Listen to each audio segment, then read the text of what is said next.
What is up, y'all? Welcome back to another video, and this is another mock draft. Now, we haven't done a mock draft in a while, so this is a 2-round mock draft with trades. I decided to include some trades here, so it's going to make it a lot more interesting. And yes, some of these may be kind of crazy, and a lot of people may be looking at this saying, no, that can't happen. But hey, you know what? It's my mock draft. You're going to make your own goal for it. But hey, you know what? It's just for fun, so we'll see what happens here. But I think you guys will enjoy this one. So, as you can read by the title, I'm going to give it away now.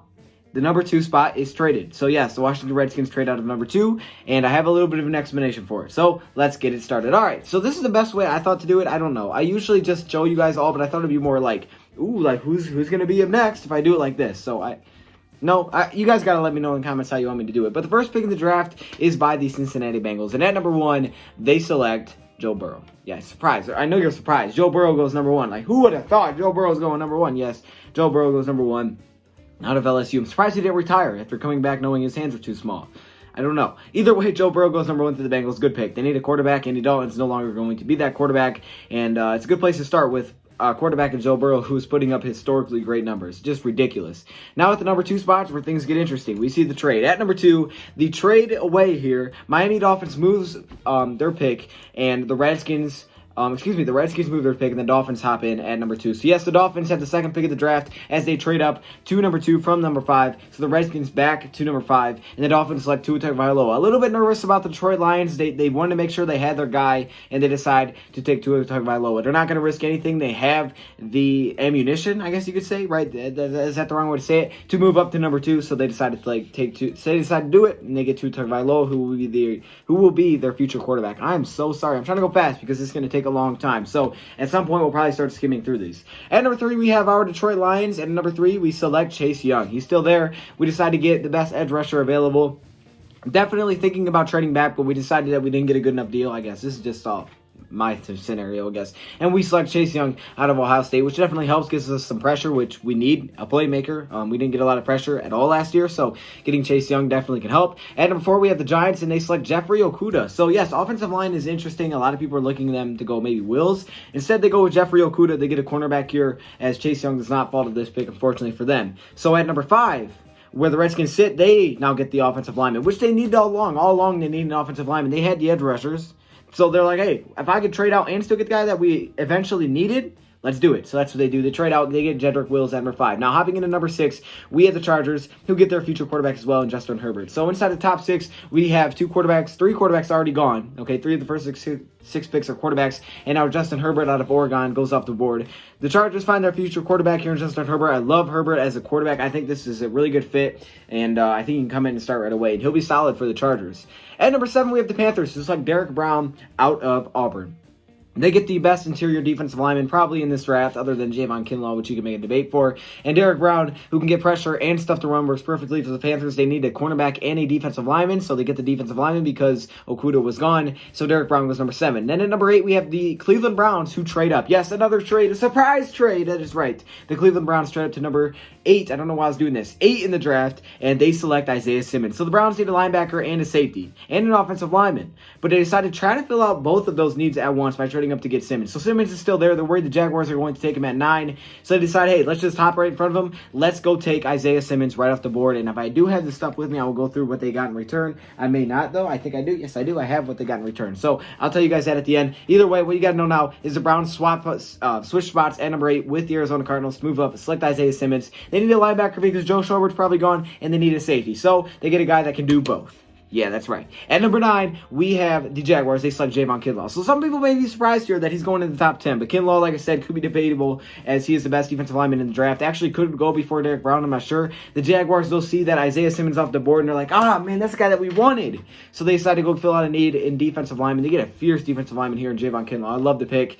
Not even a reach. Not a reach. Don't say that. At number 10 now, the Cardinals, who move back, select Mekhi Becton. Again, they need an offensive lineman. They're like, why take him at 8 if I can move back and still get him at 10? That's exactly what they do. Becton, the 6'7" offensive tackle, goes to the Cardinals. Now let's hop into number 11. Outside the top 10, at number 11, we have the Jets, and they select Andrew Thomas, the offensive lineman. The big offensive lineman that's kind of fell down a little bit recently when it's come to draft boards and, mock drafts. But Andrew Thomas, still a very good offensive lineman. Just definitely is a great pick here for the Jets here. Now, maybe some people thought they'd go position or a skill position, but no, they get offensive line, which is good for them. They need to fill out trenches, which is definitely the most important part. Then at number 12, we do see the Raiders, and they get the first weapon off the board. The first wide receiver to go is Jerry Jeudy out of Alabama. The great wide receiver with the great hands and also that clean agility with that juke move. Jerry Jeudy falls off the board here at number 12. So that leaves us at number 13 with the Colts to select their future quarterback as well, Jordan Love, the fourth quarterback already off of the board. And Jordan Love out of Utah State goes to the Indianapolis Colts. They get their future quarterback. Jacoby Brissett is apparently not that guy because they got Jordan Love. Now at number 14, we have the Buccaneers, and they select Tristan Wirfs. They were eyeing looking at a guy like Javon Kinlaw. They had no idea that Jaguars were going to do that because honestly, they had no idea that the Browns were going to trade up. So just a trail of events leads to Javon Kinlaw going 9, which leads to the Buccaneers not trading back, which they were looking at. Instead, they take Tristan Wirfs, the offensive lineman, fill out again another trenches need. Don't move that. At number 15, then we have the Broncos who need a wide receiver. Instead of getting Henry Ruggs, which a lot of people believe, CeeDee Lamb is still on the board. So they take him. Perfect weapon to be pretty much your number 2 wide receiver instantly, and they need some more weapons around there to help out Drew Lock. So he goes off the board number 15. Now halfway through the draft at number 16, we have the Falcons who select Kayvon Chasen, whatever it is, the edge rusher. I'm sorry, I always mess up that name. I hear it, and then I write it down, and then I forget. So whatever. They get Kayvon, the edge rusher. Not a very surprising pick here. I've actually seen some people, though, say the Falcons would trade inside the top 10 to do this. Doesn't make sense. He's going to sit there at 16, so they'll take him there. Edge rushers are always a big need, so, hey, not a reach. At number 17, we have the Cowboys who select a secondary player, which they need. That's Christian Fulton. Safety, cornerback was 2 of their biggest needs. They go with the cornerback here in Fulton. I like that pick there. You definitely need to get some cornerbacks when it comes to how the NFL is now. Definitely some teams that are trying to get some weapons possibly. When I say that, it's because at this pick, number 18, we have the Redskins who select Henry Ruggs. That's right. So they get a cornerback, and the team that's in a division with Dwayne Haskins selects Henry Ruggs to give Dwayne Haskins another option. So they're not going to get a new quarterback. They're going to rock with Haskins and try to give him an opportunity. So how do they do it? Well, they give an offensive lineman to protect him, and they give him Henry Ruggs, a speedy option, kind of like Ohio State had a lot of speedy options. Now at number 19, we have the Raiders. So it's like C.J. Henderson, the cornerback. Good pick here by the Raiders. They got a wide receiver in Jerry Jeudy earlier. Now they got C.J. Henderson. They can go against each other in practice if they want. I don't know. But they get 2 skillful players in the first round, which is actually a good time to get them. At number 20, then we see the Jaguars get A.J. Epinesa. Some people are going to be shocked by this pick and be like, what, A.J.? No, that don't make sense. Hold up. Stop. A.J. Epinesa does make sense because let's think about it. Yannick is most likely going to be out of there and become a free agent, so they need another edge rusher. A.J. Epinesa fell to 20, which is already surprising on its own. They already got Javon Kinlaw, I get it, but now you're adding Kinlaw and Epinesa. That's going to be a crazy defensive line. They're trying to get back to the days where they had a great defense, and starting from the inside out is the best way to do it, and that's what the Jaguars do here with A.J. Epinesa. And at that's it. Okay. Up down to the second part where we're hitting number 21. Number 21, we have the Philadelphia Eagles who need a corner and a wide receiver. They go with Laviska Shenault Jr. I don't know if I said that right at all. But anyways, they get a wide receiver here. And it was either wide receiver or cornerback. They go wide receiver. Some of you Eagles fans are going to hate me for saying that. But hey, don't worry. They got a second round pick. Maybe they could trade up. I don't know. Maybe they will. Maybe they won't. Let's see the rest of the mock draft. I got you on your heels now. On your tippy toes? No, that ain't right. At number 22 then, after the Eagles get themselves a wide receiver for Carson Wentz, the Buffalo Bills select Yetur Gross-Matos, the defensive end or the edge rusher out of Penn State. Good pick here. They need an edge rusher, and Yetur can do a lot of good things for the Buffalo Bills. Just simply a guy's going to get pressure. That's what you got. At number 23, we have the Patriots, who get their future quarterback, Jacob Eason. They decide finally they have to get a quarterback for the future, all right? They let go of Jimmy Garoppolo. Tom Brady's getting old. He may not even be here next season. They get Jacob Eason. They ain't playing around. They're finding their future, and some people say this is a reach. I don't think it is. I think he's really ready to go. He can read the field, and I think he has a lot of similarities to some other quarterbacks that Bill Belichick does like. So Eason goes right off the board here. Then at number 24, we have the New Orleans Saints who select a linebacker, Kenneth Murray. And for some reason, Kenneth Murray's been falling down draft boards a lot recently, but Kenneth Murray, a great linebacker here. Great choice. It was either him or Patrick Queen. I went with Murray. I think they like him a little bit more, and Murray fills out the spot that they need the most, linebacker. Then at number 25, we have the Minnesota Vikings who select Neville Gallimore. They needed somebody in the interior. They needed a cornerback. They went with Gallimore out of Oklahoma. Great pick. You're getting some interior pressure. Now teams like the Lions are going to have to watch out because we need some O-line help, right? But Neville Gallimore goes off the board here for the Vikings. And again, they're known to have a really good defense, so getting a guy that can get pressure, honestly, between that and a corner, they weren't in love with anybody. So we'll take Gallimore. We'll get some pressure. Then at number 26, we have the Dolphins select Terrell Lewis, the edge rusher. So yes, the Dolphins finally do have another pick because if you guys remember, at number 18, we had the Redskins who got it via a trade with the Dolphins. So the Dolphins do have their 26th pick. They kept that, and they select Terrell Lewis, the edge rusher out of Alabama. They get another edge rusher to pair along with Tua. Doesn't really help them out, but you know what I mean. At number 27, the Seahawks get T. Higgins. They need wide receiver. They need O-line. They need defense. They need edge rushers. They need a lot of things. But they get a weapon for Russell Wilson, and I like that thought. I think Russell Wilson needs some help. You have Tyler Lockett. You have DK Metcalf. Now you get T. Higgins. Yeah, they can score a lot of points now. I know some people may be shocked, but I like it. T. Higgins goes off the board from Clemson. Then at 28, we see the Ravens get Zach Bond. Some people would say a reach here. I don't think it is. You're getting an edge rusher out of Wisconsin that can play all 3 downs, not just pass rush, but he could also play, like I said, all 3 downs. He's a good tackler. He knows the game very, very well. Maybe not the most elite athlete, but he knows the game well, and he fits well with the Ravens in that way. At number 29, we have the Titans who select Julian Okwara, the edge rusher out of Notre Dame. Another edge falls off the board here.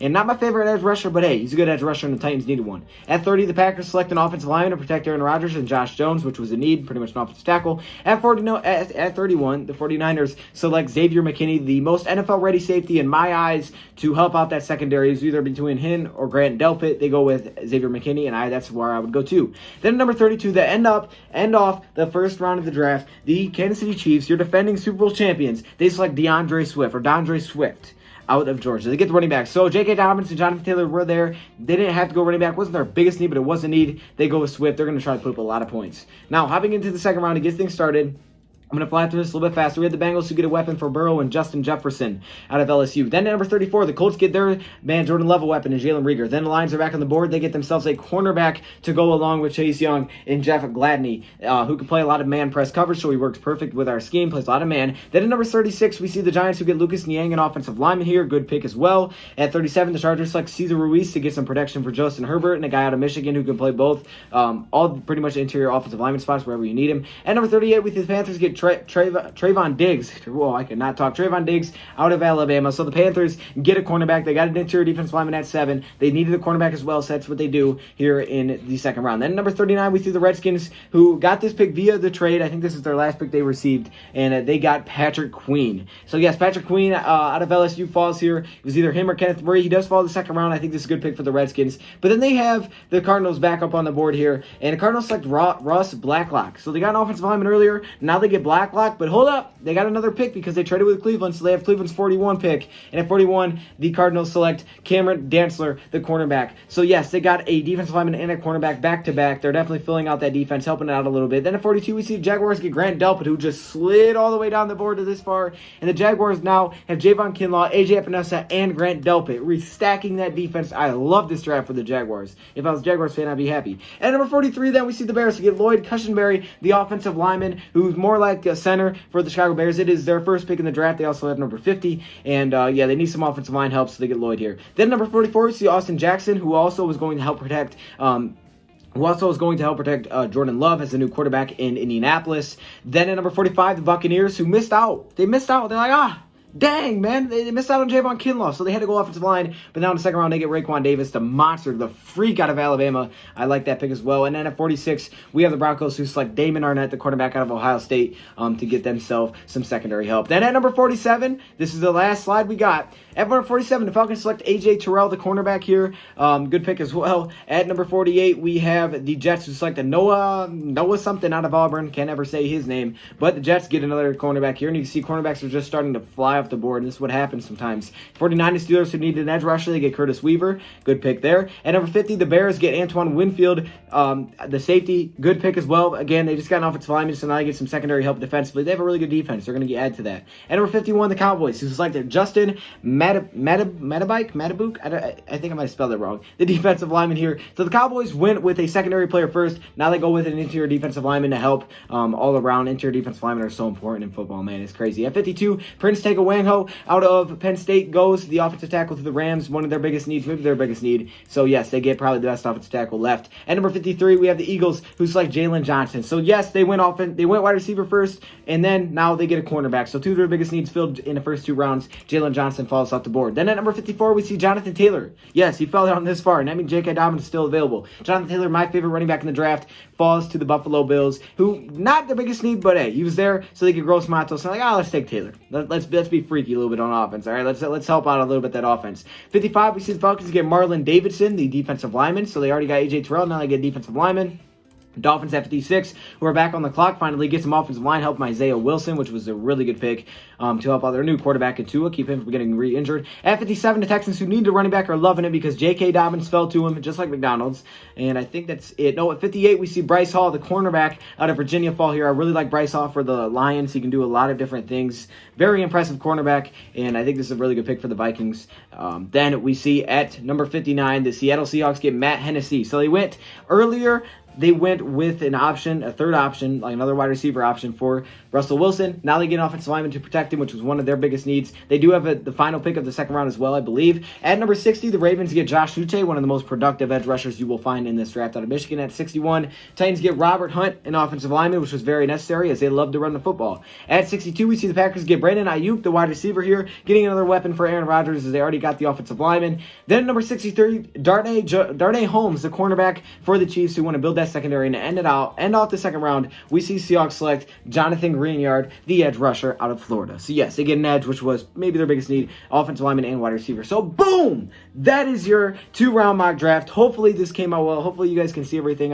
If you guys like it this way, if you have any ideas how else I can do it, if you have any disagreements, that's cool. I'm sure you're gonna disagree. If you guys want to make your own mock draft, do it. I'll react to it if you want me to. But hey, no one's gonna agree. You're probably gonna disagree with almost every single pick I made, and that's cool. I honestly don't care. But hey, be respectful to other comments. Don't care what you say about me, honestly, because it is what it is. But this is how one of my mock drafts are going. And yes, I have more than one mock draft. So if you think like this is my completely prediction, stop. I'm gonna have more than one mock draft. So get out of here.